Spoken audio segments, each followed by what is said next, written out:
Hello everyone, it's me Uncle John. Today I am going to read S6 6017, Author's Mystery Envelope.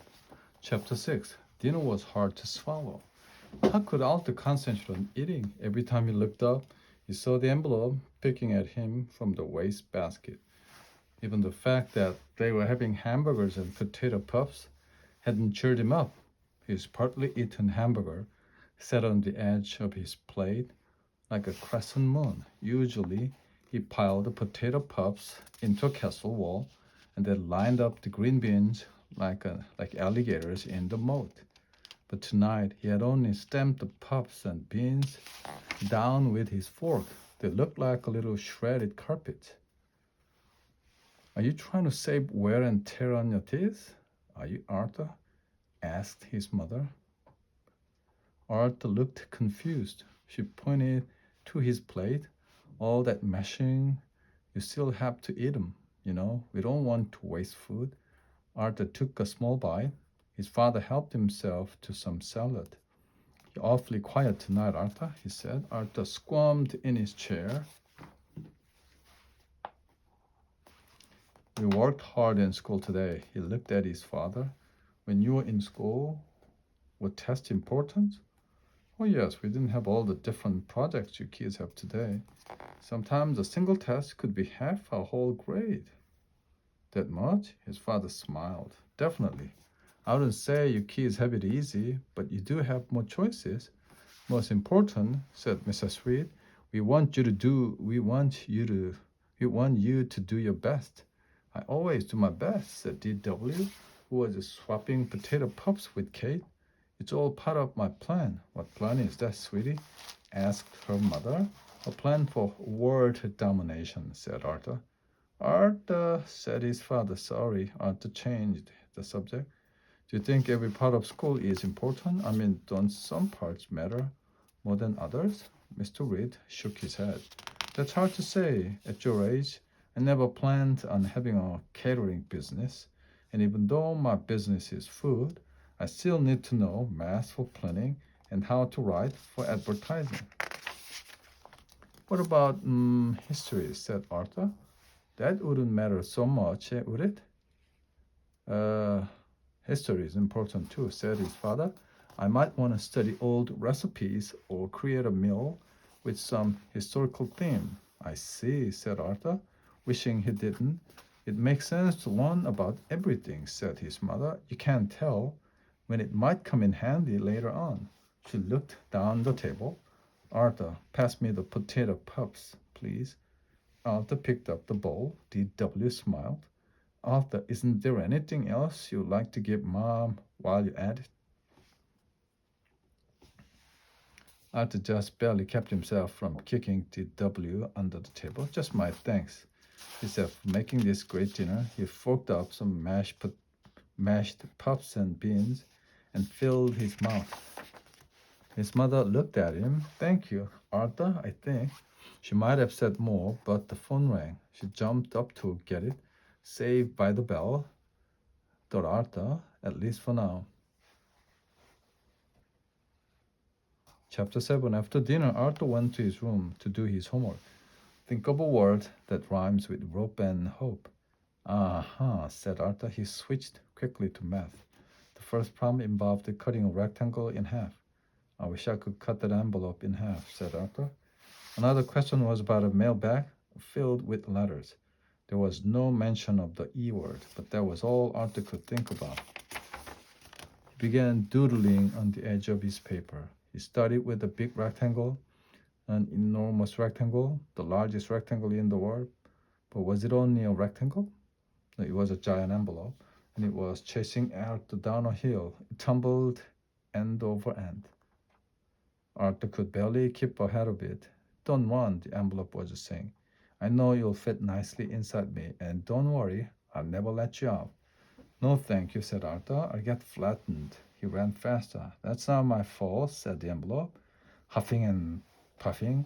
I'm just not in very good shape. Arthur rubbed his eye. He needed a break.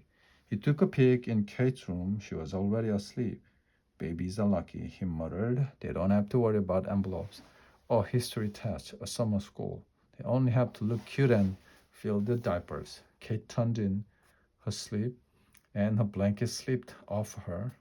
And Arthur put it back. The good old days, he sighed. His mother was sitting in her office. She was chewing on a pencil and humming while she worked.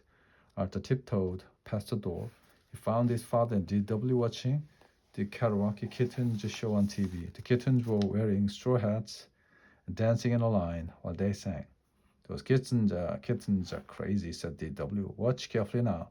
This is the best part. How do you know? Asked the father. Arthur sat down. She's seen this episode 84 times, he explained. And it just gets better and better, said DW. She shook her head in time with the music. Her father hummed along. Not every kitten can dance like that, he pointed out. It takes a lot of practice. A commercial came on. Is the stress of everyday life getting you down? Arthur nodded. Do you feel like you're no longer in control? Arthur nodded again. The pounding, it just won't stop. Arthur cradled his head in his arms. For the chance to feel like you're all self again, try pain-free or pain-free plus. Headache relief is just minutes away. Arthur stood up. If only he could take a pill to get rid of his problem, but things were not that easy. You really look tired, Arthur, said his father. I am? Arthur admitted. I am. Shh, said DW. The kittens are going to sing the Furbo. I love that song. Arthur didn't stay to hear it. With a quiet good night, he went up to bed. Chapter 8. As Arthur got ready for bed, he found himself looking at his pillow. He had never noticed before how much it looked like a stuffed envelope. While brushing his teeth, Arthur brought his face right up to the mirror. His teeth lined up in little square rows, almost like envelopes, he thought. Everywhere he looked, the wallpaper, the carpeting, the pattern on his blanket, he saw envelopes. They came in every shape and size. I have envelopes on the brain. He decided what I need is a good night's sleep. Arthur climbed into bed and pulled up the covers. Are you still awake, Arthur? DW was standing in the doorway. No, I'm sound asleep. You're a bad dream. Go away if you're sound asleep. How can you tell me to go away? Arthur sat up. What do you want? I want to know about the trouble you're in. There is no trouble, DW. She was not convinced. What was in that mysterious envelope? I don't know, Arthur said honestly. Mom didn't mention it to you? No, she didn't. Oh, DW was disappointed. Don't worry, I'm sure you'll get in trouble for something else. Thanks, DW. That makes me feel much better anytime, said DW and went back to her room. Arthur stared at the ceiling. Strictly speaking, he had told DW the truth. His mother hadn't mentioned to him what was inside the envelope. Of course, that was only because she hadn't seen it yet. The envelope was still sitting in the wastebasket. But can it just stay there? Thought Arthur. He closed his eyes for what seemed like only a second. His eyes opened. Arthur heard some paper rustling. What was making the sound? He got out of bed and listened. Sound was coming from downstairs. Arthur followed the noise into the kitchen.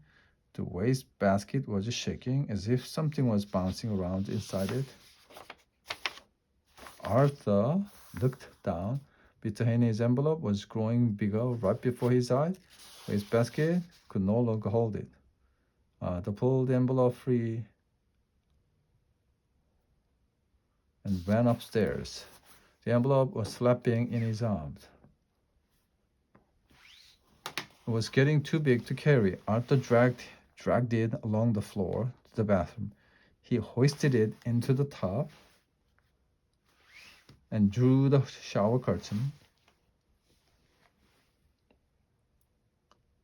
The curtain shook and trembled. Arthur screamed and fled downstairs into his mother's arms. What's going on? She asked. Arthur grabbed her arm and pulled.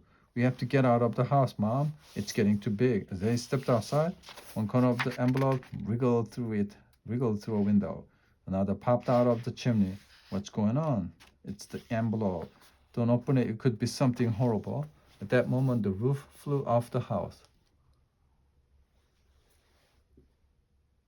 The top of the envelope rose up, and the flap opened. The W popped out. You tricked me, Arthur, she said. You haven't even told Mom yet. No, cried Arthur. Chapter 9. Arthur woke up. His hands were crossed in front of his face. I can't go on this way, he muttered. Even summer school would be better than this. He walked downstairs. His father was still watching TV with some kind of cooking show. Parsley, sage, rosemary, and thyme may make for a good song title, but don't use them together as a seasoning. Might be worth trying. Mr. Reed said to himself, maybe in a soup. Arthur kept going. His feet felt like lead, and his legs seemed to be moving in slow motion. The envelope was still in the wastebasket. Arthur picked it up. He walked over to the dining room where his mother had her work area. The light was still on. Arthur took a deep breath. It's going to keep bothering me until I get this over with. He entered the dining room. Do you have a second, Mom? His mother put down her pen. For you, 2 seconds. But why are you up so late? Arthur took a deep breath. That's what I need to talk to you about. I was supposed to do something right away when I got home, but I was worried I might be in trouble, so I didn't do it. Now I'm afraid you're going to get mad. Slow down, Arthur. What's going on? You can tell me. I won't get mad. Promise? She nodded. Arthur handed her the envelope. She slid it open and glanced inside. Ah, here it is. She frowned. Arthur, I've been waiting for this all night. Arthur looked down at the floor. You said you wouldn't get mad. Yes, I did. His mother took a deep breath. Well, I'm not mad exactly. Frustrated would be a better word. I'm very frustrated. I've been trying to reach Herb for hours. I need this information. But this is from Mr. Haney. Herb is his first name. She glanced through the papers. Oh, Mom? Yes, Arthur. What's in there? His mother looked up. Tax documents. I'm doing his tax return. Nothing to do with me? Not unless you want to help Mr. Haney pay his taxes. Arthur laughed. Goodbye, summer school, he murmured. Mrs. Reed put down her papers for a moment. Now I think I understand, she said. But Arthur, even if this was about you, we would need to know. What if it was something bad? His mother sighed. Putting off bad news doesn't make it get any better.